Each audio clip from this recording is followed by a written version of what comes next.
Okay, continuing forward with Journey of the Mind to God by Saint Bonaventure, or Bonaventura.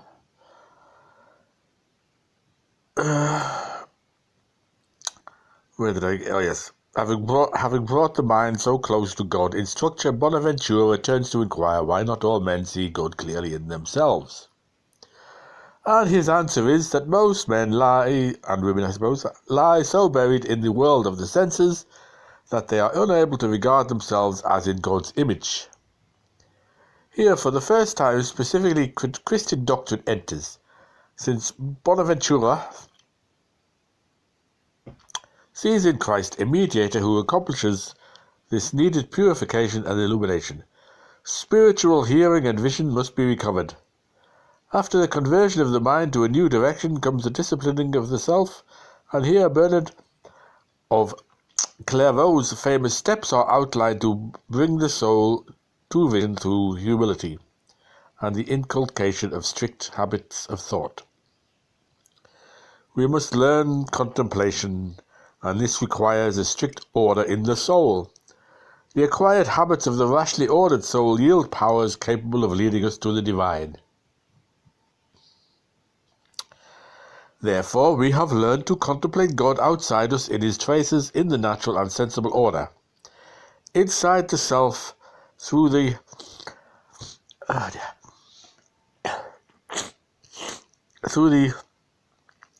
trinitary structure of the soul's powers. And then finally, above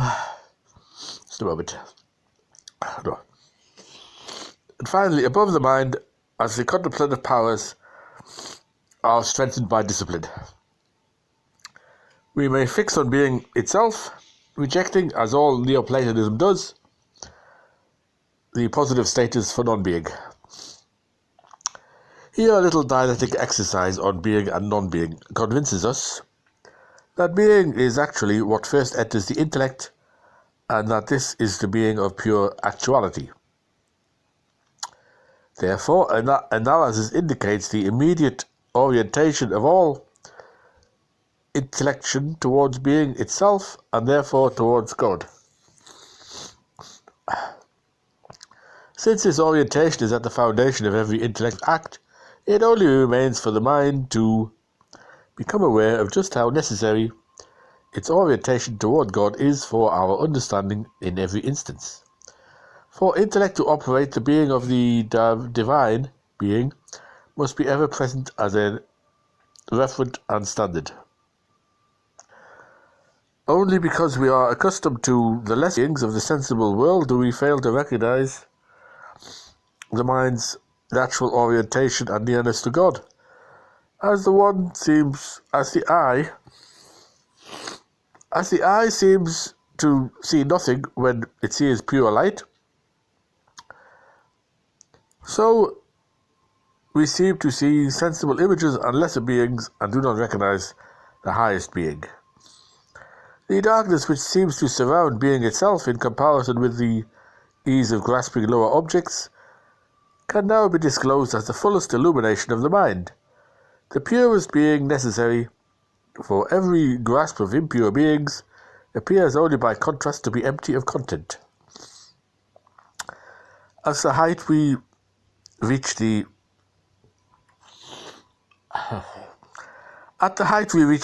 traditional Platonic and Neoplatonic name for God, which is the good. The fecundity of the good is given as a rational necessity for the multiplicity of a trinity within God, as more adequately expressing the fullness of the good than could any less multiple first principle. Yet Bonaventura is quick to add that such rational arguments do not make the Trinity comprehensible, since it is incomprehensible. It is not fully understandable. Having arrived at the end of the sixth step, our mind's work is done, like God's work in the days of creation, and it rests. The mind, having traversed the whole of the sensible order, then the intelligible realm, has finally understood itself and disciplined itself to raise itself to consider God himself. but the end of this gigantic and rigorous activity is rest. The mind has reached the place at which it has done all it can do. Nothing more is within its power, and so it must rest. Rationally, it has exhausted itself and has reached its limit. Reason, illumination, devotion, and discipline have brought the mind to the pinnacle of its powers, and transformed it in the process of the journey, although at the end it sees that the final vision was never far away. At the outset, the goal was near but not seen. It was present from the beginning, being itself, but our powers were not then sufficient to grasp it directly. What remains? By looking at sensible things, the mind passed beyond them and then turned to consider itself. Now it passes not only beyond sensible things by way of a rational dialectic, but beyond even itself. In this final passage, if the rational discipline has been perfected, all intellectual operation should at this point be abandoned. All our affection should be transferred from ourselves to God. The final step is most certainly mystical, but mysticism enters only at this final point and not before. No one can know this final phase who has not experienced it, and even to the mind undergoing this experience, it seems like moving into death and darkness to leave rational structure behind. But the soul, having set out to find God, is now at the terminus of its itinerary and willingly surrenders what it could not have surrendered before, the guidance of the rational powers, and passes over into what appears to be, as contrasted with structured reason, darkness. How shall a modern mind appraise such a scheme and its importance to the history of and the present developments within philosophy?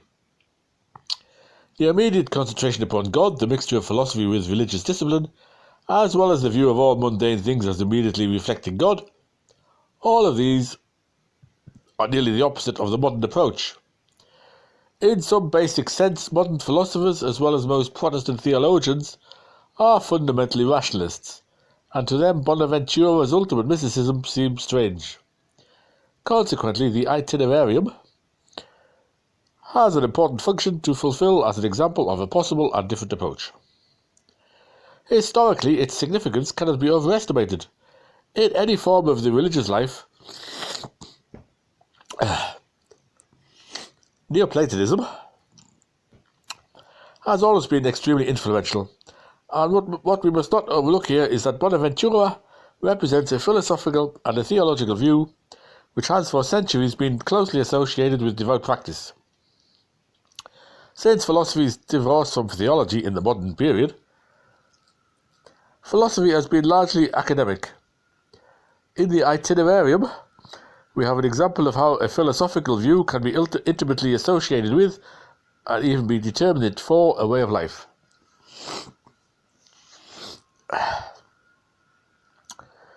Out of a religious desire to see God, this philosophical view arises as a disciplined guide.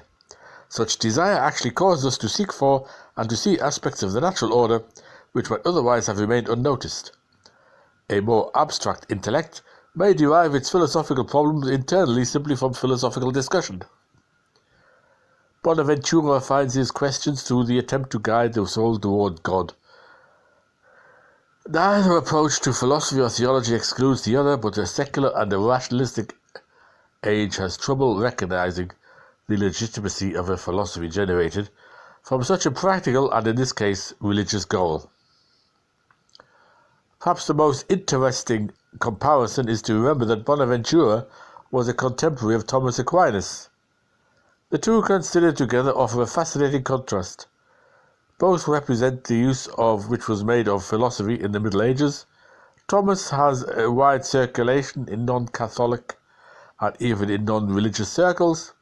Bonaventure is still widely read within religious orders and in theological circles which do not receive as much public notice. Bonaventure's little work, could be considered purely as a devotional classic if it were not for its elaborate technical structure and its use of the being, as with a capital B, of God's primary name. Nothing indicates the presence of an abstract metaphysician more than his preference for the traditional name being, with a capital B, as opposed to the more personal names for God. God is discussed in his role as a metaphysical first principle and not as an object of worship.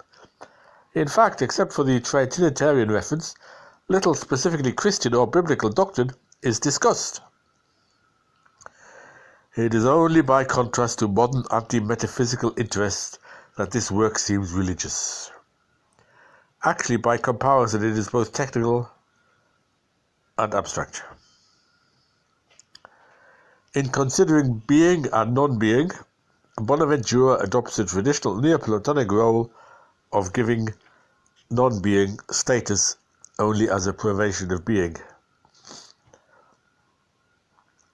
not as anything independent of or opposed to it. In fact, upon analysis, it appears that nothing within the natural order can be known unless being itself has first entered the intellect. In this way, God is involved in even the simplest acts of cognition as a prerequisite for any apprehension. For a particular being to be known, being itself must be present to the intellect, a fact that may not be recognized until after the analysis of being and non-being has been carried out. Bonaventure stresses the traditional Neoplatonic attribute of God, his unity. He possesses no diversity, and it is primarily the central characteristic of unity which places God above intellection and forces reason ultimately to transcend itself. Although God is close to and visible through the natural order, in himself his nature is quite different, reflecting none of the multiplicity of nature's variety. Because of such a basic dissimilarity, any man who would have the vision of God must finally leave behind him, insofar as he is a rational creature dealing with multiple objects.